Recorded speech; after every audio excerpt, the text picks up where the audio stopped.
So there's this thing, the not a puck, not a weight. It's the Black Ravioli Record Ground. So tonight, gotta leave the 9 to 5 up on the shelf. Some Kevin got a little off track.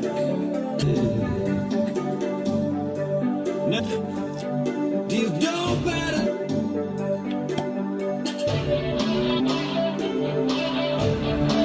Always listens to your girl.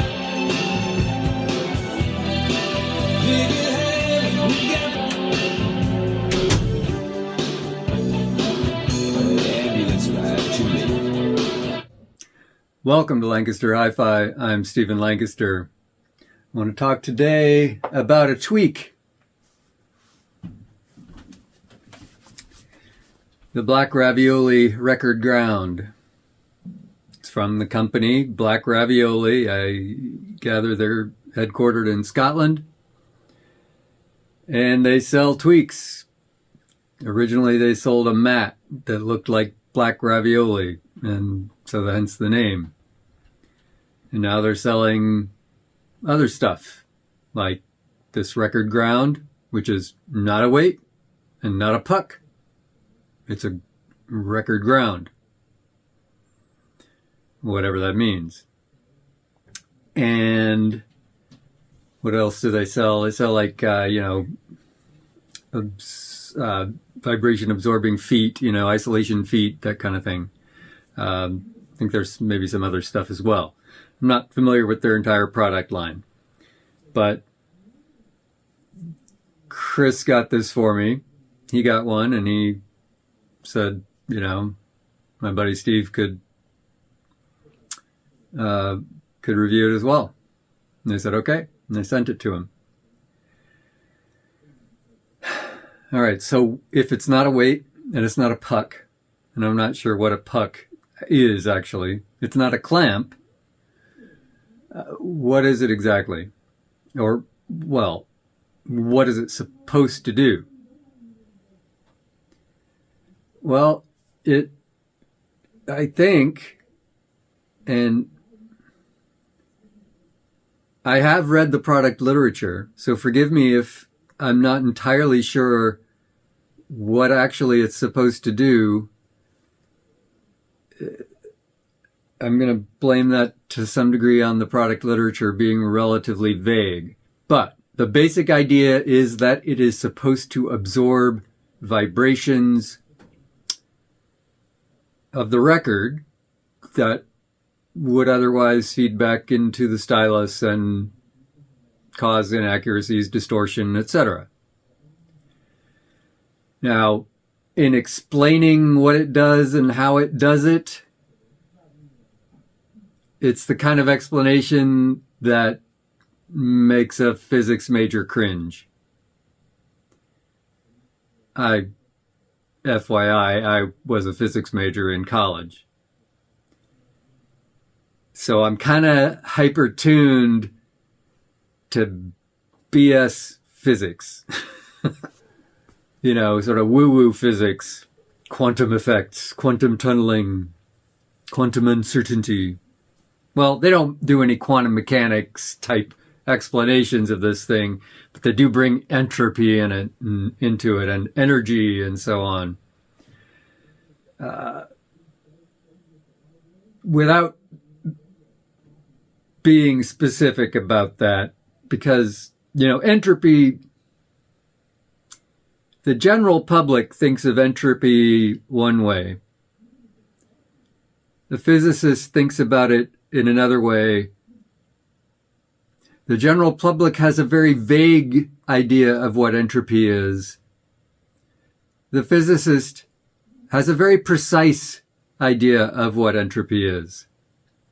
And in fact, it is a quantum mechanical description of the number of accessible energy states in a system. That's entropy, not disorder. Okay? Not chaos. And in fact, chaos is not what people think it is either.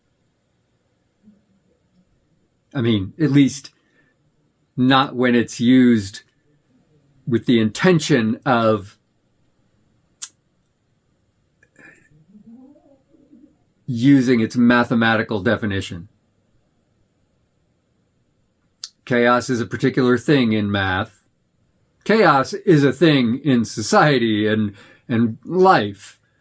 But if you're trying to refer to chaos in a scientific sort of sense, using chaos in the description of a device that is meant to absorb vibrations, in the same, in phrases adjacent to the usage of entropy, it's BS. It's total BS. So, the explanation, the product literature that describes what this thing does and how it does it is complete BS. Almost complete BS. I mean, I don't know that it is complete BS. They say that it absorbs vibrations, and I imagine it does. I can sort of look inside it, and I can see like at least a couple of different materials.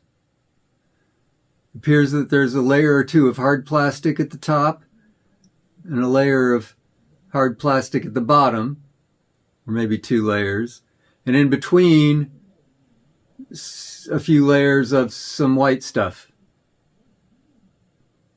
that look softer than the plastic. And then I guess the idea with these things is, well, I don't know how deeply these penetrate. No idea whether these penetrate all the way through the hard plastic to the softer stuff, or whether they're just buried in the hard plastic. The idea is that, I mean, since these are the only thing that contact the record, the hole has a larger diameter than the spindle, so by design and intended use, it's not supposed to actually touch the spindle. It's only supposed to touch the record. And the only places where it touches the record are these little studs here. So any vibrations that are transmitted from the record into this device do so through these studs.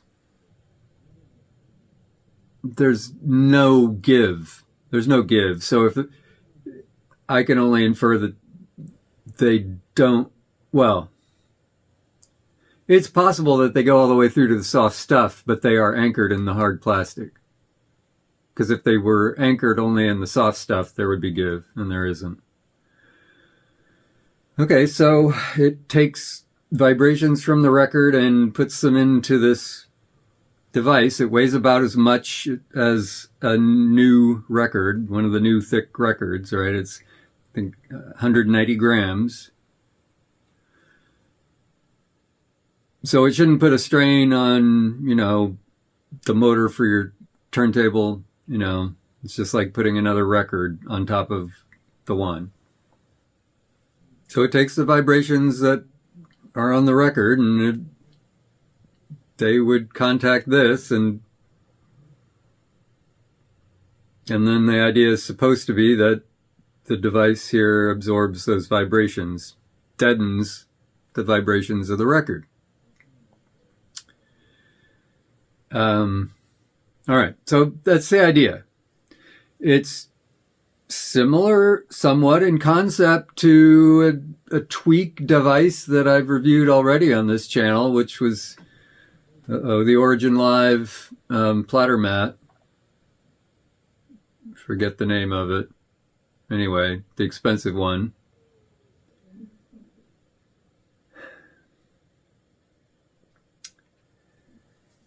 That platter mat, you might recall if you go back and look at that video, or if you just remember it, or just know, that platter mat comes in at like $250. And in my system, I was able to detect the effect of it. it tended to tone down the bass a bit. And while I could detect the effect, and I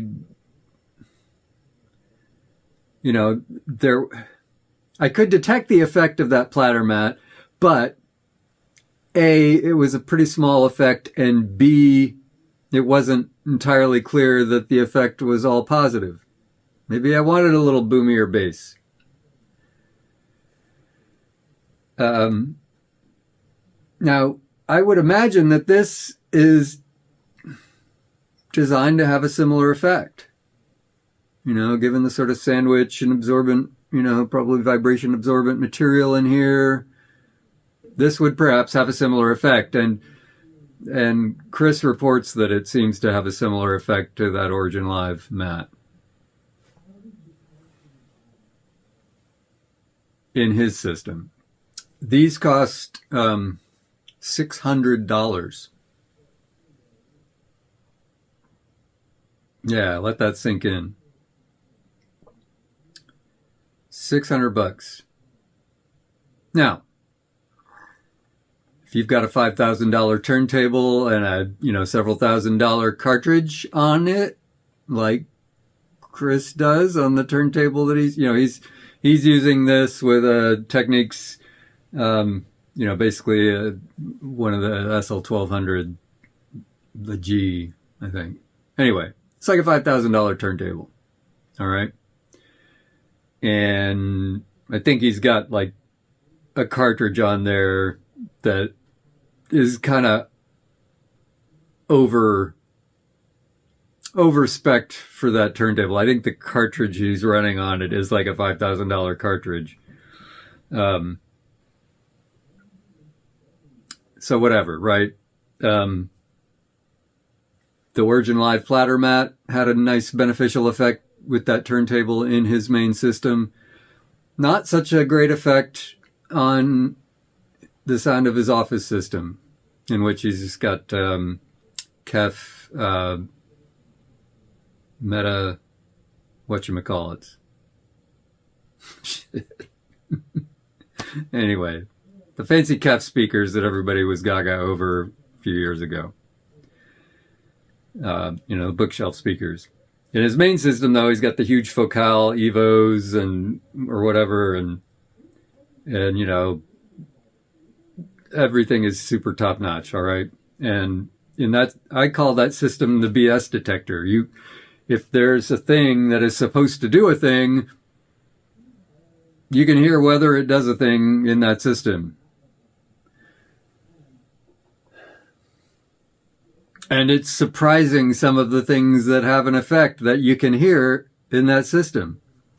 Cable risers, weird, fancy, esoteric speaker cables and interconnects. You name it, you can hear the effect in that system.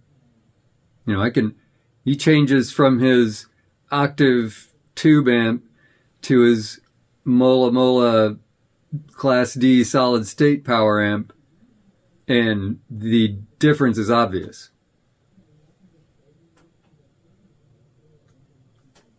He changes from his Technics turntable to his Avid Acutus. The difference is obvious.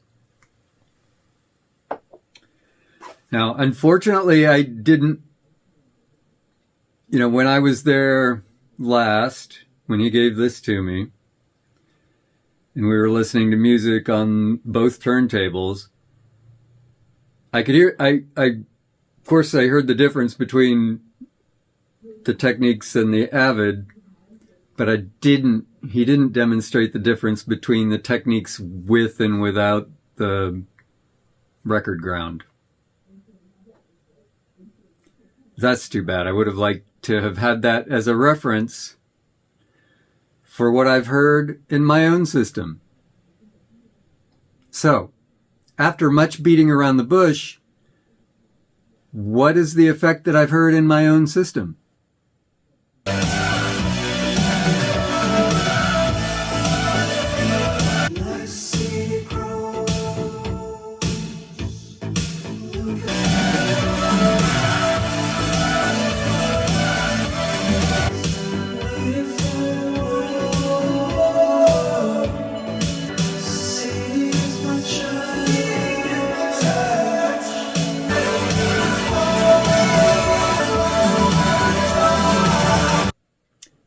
Nada, nada, nada, not a damn thing.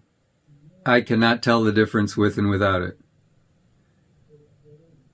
I had at some point convinced myself that I was hearing a difference until I had my son Alden come down and I kept my eyes closed while he played the same track or, sections of Asia on Asia by Steely Dan and played them repeatedly,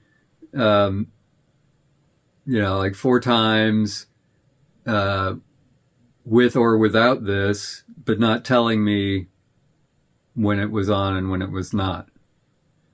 And I couldn't pick it out and I couldn't tell the difference.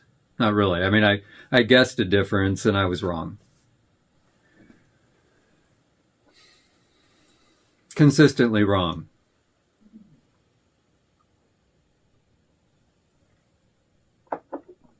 And if I'm having to guess at the effect and I'm wrong at least half the time, it's not worth $600, at least not in my system.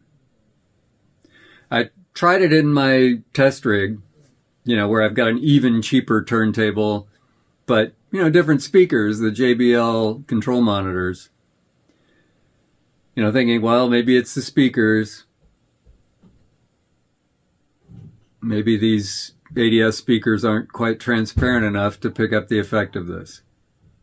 The JBLs aren't either. Or the combination of the JBLs and on back through the chain to the source is not sensitive enough to hear an effect of this device. But, that kind of figures. A $600 tweak really shouldn't be worth the money on a system like mine or on either of my systems with a turntable.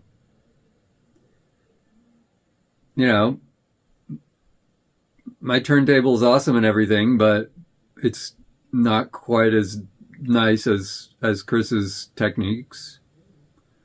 My cartridge is nice, but it's like maybe a $2,000 cartridge, not a $5,000 cartridge. It's still a $2,000 cartridge though, right? Audio Research preamp is pretty friggin' transparent. So I don't think that's keeping any effect. I don't think that's masking or whatever any effect. The Heathkit tube power amp, I don't know exactly how transparent it is. It's a nice amp though. I feel like it's pretty transparent. I feel like it's the most transparent, at least of the tube amps that I have right now. The speakers, the ADS L520s, I mean, I like them a lot. I don't have plans to replace them. I've toyed with the idea, but I keep thinking the amount of money that I'd probably have to spend to get something better than those. I'm not sure that I really am. I don't know that I really want to spend that money right now. I mean, I wanted to buy that preamp. I was happy to spend that money. I don't know that I don't feel psyched to spend a lot of money on speakers that may or may not be better than these. All that to say, it's not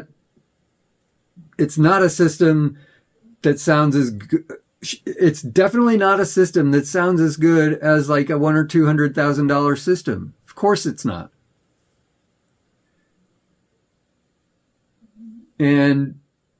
But it is a nice system. I like it a lot. I enjoy going to listen to Chris's system. I was there last weekend. It was a great time. I really enjoy listening to music on his system. We listened to a couple of my records. We listened to one of my records. We listened to a couple of my son Alden's records. And then Chris started bringing out records, sort of based on, oh, do you like this? Mainly like bringing out stuff he thought my son would like, based on what my son brought to listen to. Which I thought was pretty damn cool of Chris. And, he didn't do it to be nice. He was genuinely, riffing on, oh, you like this? Oh, you ought to listen to this. Started bringing out great music. And that was a lot of fun.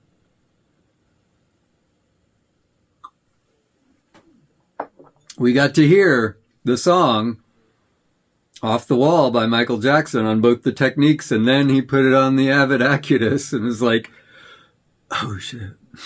It's like, yeah, you can hear every one of those 12 voices in that section where Jackson put on 12 tracks of his voice. Damn. Sounded amazing. But it doesn't ruin my system for me. And I've said this before, but I think it's worth repeating. It's great to hear great music on a great system.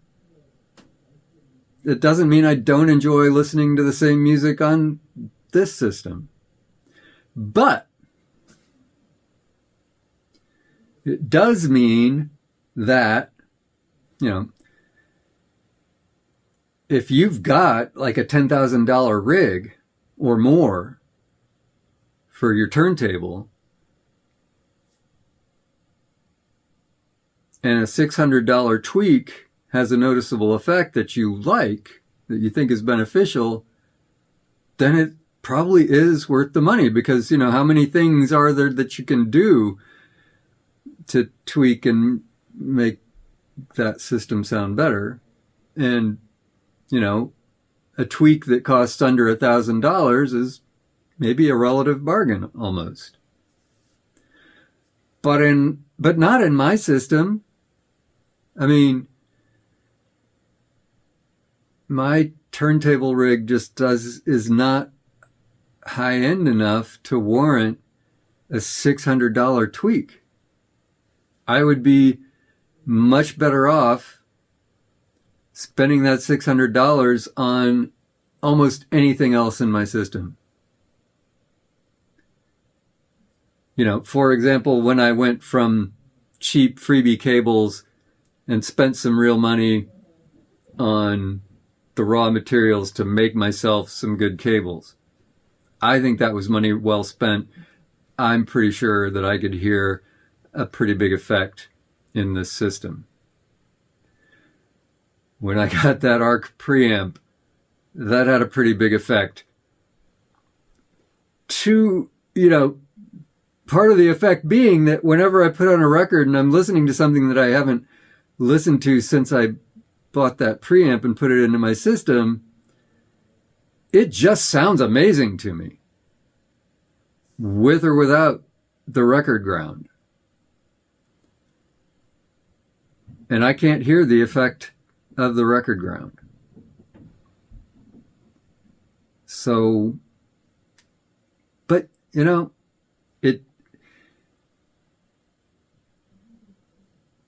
I guess all I really need to say is, don't spend $600 on a tweak for your maybe $2,000 or $3,000 rig. If you've got a $10,000 rig or a $20,000 or $30,000 rig, this might be a bargain effect.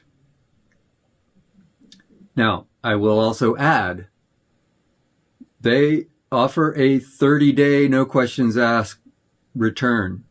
If you don't like it, you can send it back for a full refund.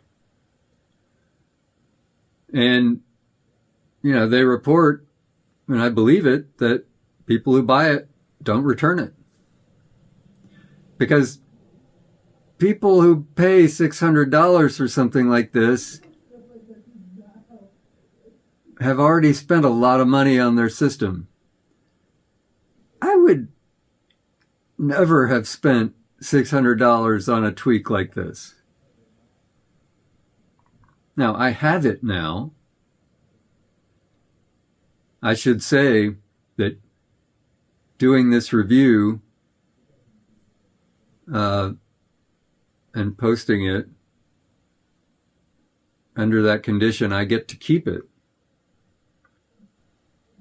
But I'm kind of I'm ambivalent about that. I mean, I'm not even ambivalent. Ambivalent suggests I've got conflicting, strong feelings. Now, I really could care less. and I'm not doing the review so that I get to keep it. Okay? Because it doesn't make any difference in my system. I'm doing the review so that you know that, and if you've watched my videos, you're somewhat familiar with my system, but I'll go ahead and repeat what it is. I've got a Pioneer PL630 turntable that I have restored, but I've had it since, I did buy it used, but in the mid 80s. Okay. I've got a Riga Affida, the original, not 2 or 3, a Riga Affida cartridge. Very nice cartridge. I've got an iPhono 2 phono preamp. I've got a Acoustic Research LS15 line stage preamp. I've got a Heathkit AA40 tube power amp and ADS L520 speakers. Connecting all my components except for the captive cables between the turntable and the phono preamp. They're all nice cables. Let's see, one pair in there. I think it's the pair that's going from the preamp to the power amp. Those are Riga Connects. And the other cables are my homebrews using Viborg solid copper rhodium plated connectors and what's the name of it? Mic cable. Megami mic cable. And then just 12 gauge speaker wire, install gear, 12 gauge speaker wire from power amp to speakers, which I found better than the last thing I tested it against. So, gives you some idea, right? It's not a bad system. I like it. I like it a lot. Okay. I get a lot of pleasure out of it, but it's not as resolving as Chris's, not by a long shot. And hence, a $600 tweak is not hearable. It's just not resolving enough. Now, Chris says it makes a difference in his system, and I believe him. I don't doubt him.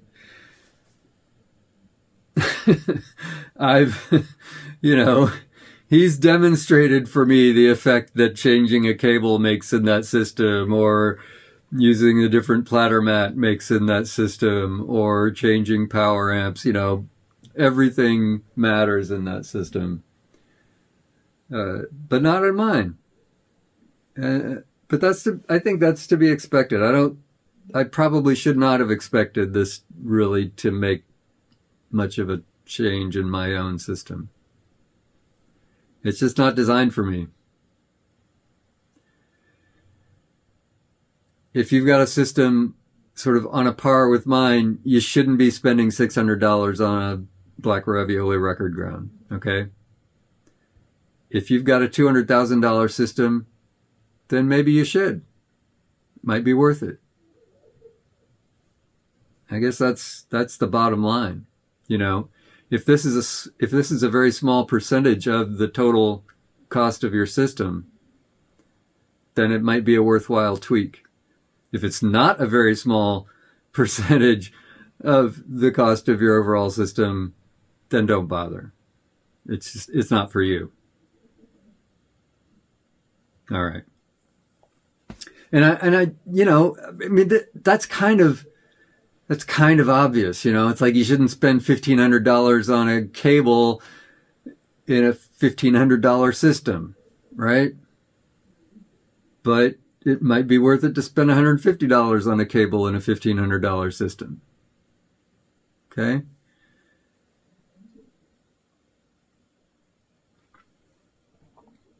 Or cables. Anyway, I'm off on the cost of my system now because I more than doubled it by buying that ARC preamp. Anyway,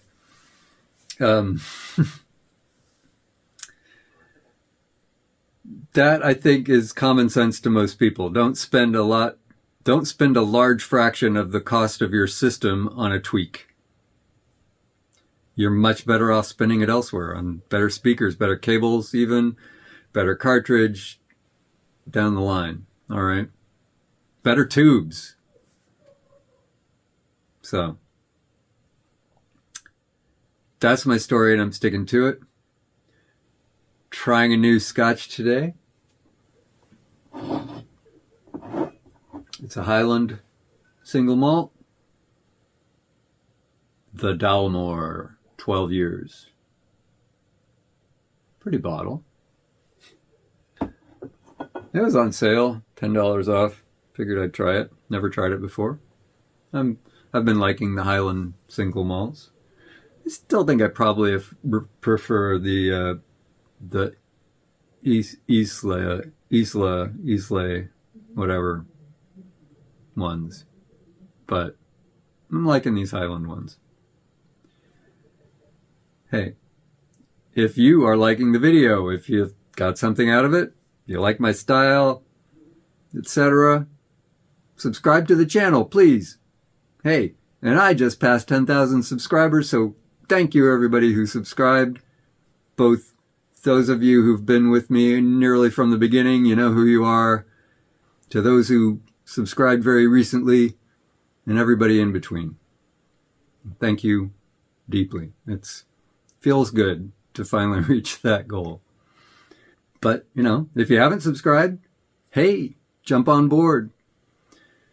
If you enjoyed the video, give it a like, hype it, leave me a comment. But mostly, I hope you tune in again. And if you do, I will talk to you later. Cheers. And thanks for the CDs, dude.